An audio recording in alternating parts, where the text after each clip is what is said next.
de assembleia, você não vai encontrar essa história. O que as pessoas viveram depois que fechavam a porta de casa, né?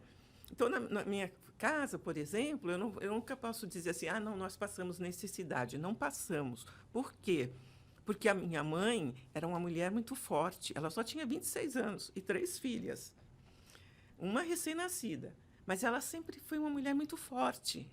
Então, ela tem uma história de vida, assim, de uma pessoa muito forte. Então, o que ela fez? Aconteceu um problema, o que ela fez? Ela resolveu, agora a família é minha, eu vou cuidar dela.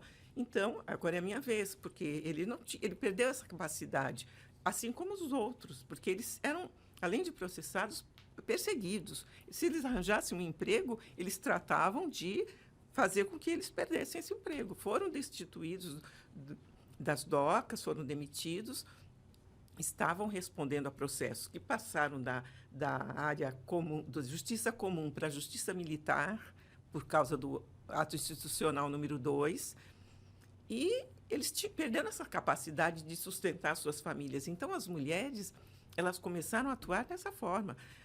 Iam procurar advogados, saber onde estavam seus maridos, porque cadê os maridos? Onde que estavam? Levavam eles sem dar informação. E não tinham contato com o advogado, não podia. Então, elas que fizeram essa parte. E depois de sustentar as famílias, porque tinham que fazer, né? E a minha mãe fez isso muito bem feito, sabe? Ela fez isso muito bem feito. Ela começou a ir para São Paulo comprar roupa, vender roupa, joias, cosméticos. Ela era representante de uma empresa de roupas de São Paulo, que começou aqui em Santos com ela. Enfim, ela começou a fazer isso. Então, a gente não tinha. A gente tinha estudo, a gente tinha educação, tinha comida, tinha roupa, tinha livros, a gente tinha discos, Então, assim, não teve. Por quê? Porque a gente teve, à frente disso, uma mulher de muita fibra, que foi minha mãe. Aliás, eu acho que isso dava um capítulo, vários capítulos, ou um outro livro ainda, né? Que é o papel das mulheres na resistência. Não só na resistência externa para fora, mas como elas assumiram as famílias, né, solo, praticamente, e deram conta de criar suas famílias na ausência do pai, né, do marido, além de passar toda aquela carga, aquela pressão, aquele sofrimento de ter o marido preso, com certeza, né? Mesmo depois dele solto, mas o que acontecia com ele e com todos os outros? Eles não conseguiam emprego. Isso. E eles eram vigiados 24 horas por dia. Tem uma cena no livro que eu falo disso. Eu perguntei para o meu pai, eu tinha uns 9 anos de idade.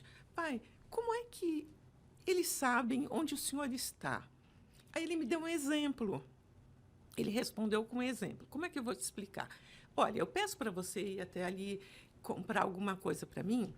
Aí tem alguém lá que começa a perguntar, sabe que você é minha filha, e começa a puxar assunto com você. Poxa, como é que é seu pai? Ele é muito meu amigo, tal. Ai, como é que é mesmo o nome dele? Aí você fala, ele mesmo. E vai falando e você vai contando para ele. Mas aquilo me assustou de tal forma que eu pensei, nossa, mas isso está acontecendo, pai? Ele falou, não, filha, você não me perguntou, eu estou te respondendo.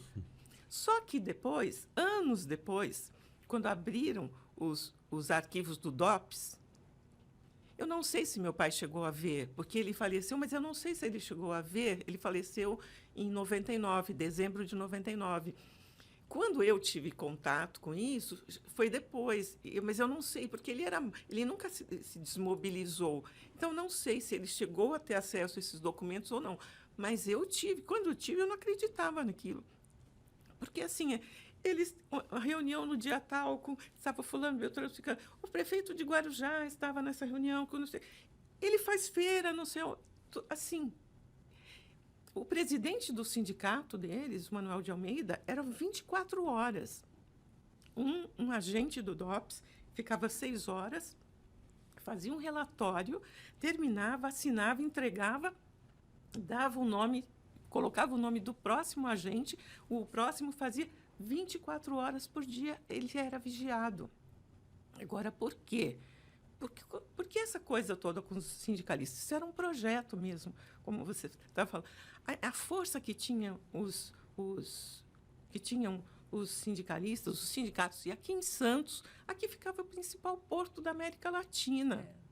E aqui era conhecida como Moscou brasileira, né? Moscou Chegou brasileira. a ser conhecida, e devo dizer que o presidente do nosso sindicato, né, dos bancários, o Antônio Guarnieri, também foi preso, ficou preso nessa época no Raul Soares.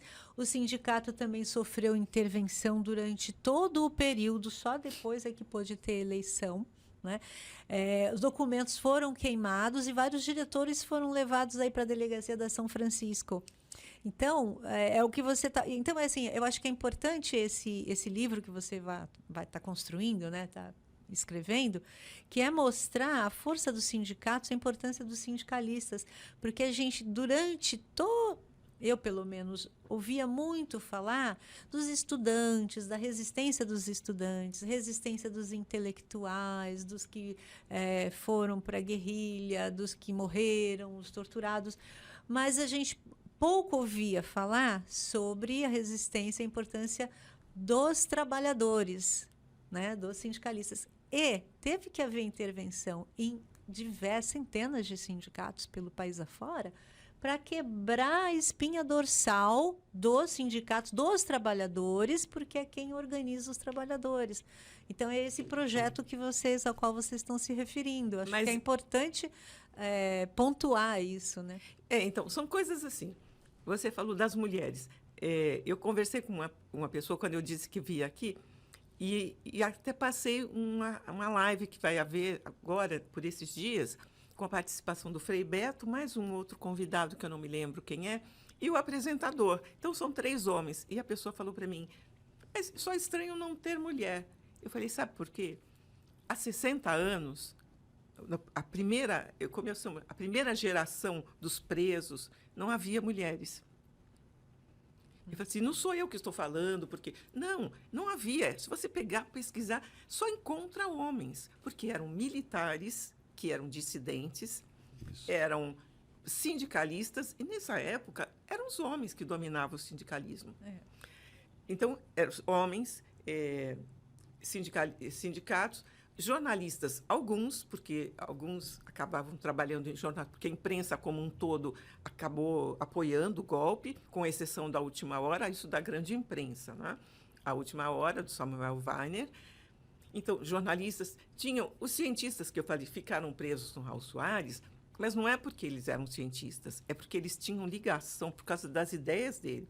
Eles eram acusados de ter ligação com o Partido Comunista. Então, por isso que eles foram presos. Agora, os sindicalistas de Santos, porque Santos era uma vanguarda sindical, era Moscou brasileira, Barcelona brasileira, Cidade Vermelha, a República Sindicalista, enfim, eles querem dar um golpe, eles estão armados até o pescoço. Onde estavam essas armas que ninguém resistiu?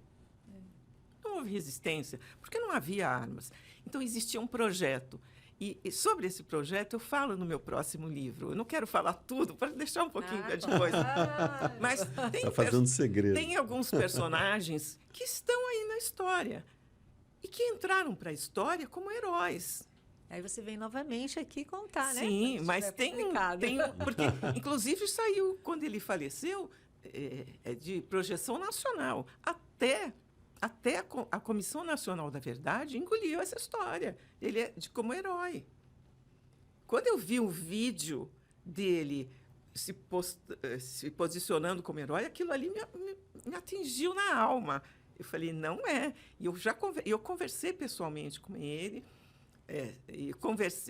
gravei um SBT repórter junto com meu pai, nós gravamos ele no Rio e nós aqui no Porto, uns outros companheiros do meu pai da época, um policial marítimo, que também fez parte dessa entrevista, e o que ele falava lá e o que o pessoal falava aqui se conflitava, sabe? Conflitava. E ele entrou para a história como herói. Ele construiu isso. E ele veio para Santos executar um plano. E tem umas pessoas que ao longo da história ninguém aborda essa questão. Eu falei, mas ninguém viu isso? Mas